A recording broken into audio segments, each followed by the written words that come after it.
Hi, my name is Natalie McCurley, and I'm submitting this video as part of my Fall 2020 application to the UNT Masters of Counseling program. So to start off with, my aspirations related to the field of counseling, one major research interest area for me is post-traumatic stress disorder. So I'm especially interested in how it's diagnosed and treated in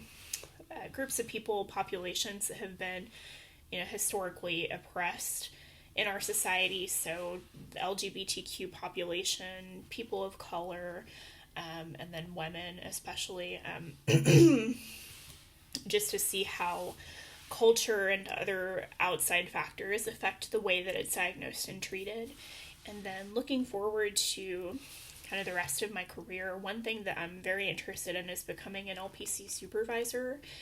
and just being able to mentor and guide people that will be coming into the field once I have some more clinical experience of my own. And then also in the future, perhaps 8 to 10 years from now, I'm very interested in pursuing a doctoral degree in counseling as well, in counselor education specifically, to be able to teach at the graduate level. And kind of moving on from there, just as far as life events that have contributed to me wanting to go into this field, when I was a child and a teenager, there was a lot of just death and loss in my family that happened pretty close proximity to each other. I lost 4 family members that I was really close to by the time I was 18. And so one thing that I did take from all those experiences is that, I was really lucky in that I was around 3rd grade, which was when my aunt, who I'd been particularly close to, had passed away. The elementary school that I was attending actually had a play therapy group that was for children who had just recently lost somebody. And so I was able to go and take part in that, and I think that was really something that kind of changed the course of my life, because the support that I got there and just kind of feeling that reprieve from the grief and the heaviness that my family was going through just in moving through those losses, I think really taught me that counselors are there to support you when you need it and to guide you and to help you. And that was something that kind of as I grew up, I took that with me,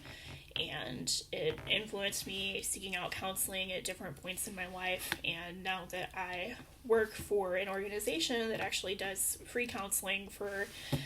veterans and their family members, it's, I feel like this is something that I really want to go into in order to be able to just pay forward that support and that investment that was given to me, and also to help just dismantle any kind of stigma that still remains against seeking mental health care is very important to me too. So, and then as far as a characteristic that I think will help me going forward, I do feel like I've spent a lot of time and energy just growing my self-awareness, getting to know myself, my reactions, learning to manage my emotions in a healthy way, and that's really helped me a lot in, my personal relationships and in my current job. And so I feel like it's something that will be really helpful too as I move towards becoming a counselor. And then one area that I do want to continue to improve on, so I have had a tendency in the past to just overthink or ruminate on certain things, and it's something that I've worked on in my own therapy quite a bit, and through things like mindfulness and meditation. And I know that this is something that quite a few people will experience or are dealing with, and so I hope that I can use that to better connect with my clients, just knowing that I've been there. And then just as far as activities in the field, like I said, I do work for a nonprofit currently that does free counseling, and I get to work with LPCs and LMFTs each day. I've also attended a lot of trainings on things like trauma-informed care, and read a lot of books in the kind of arena in my spare time.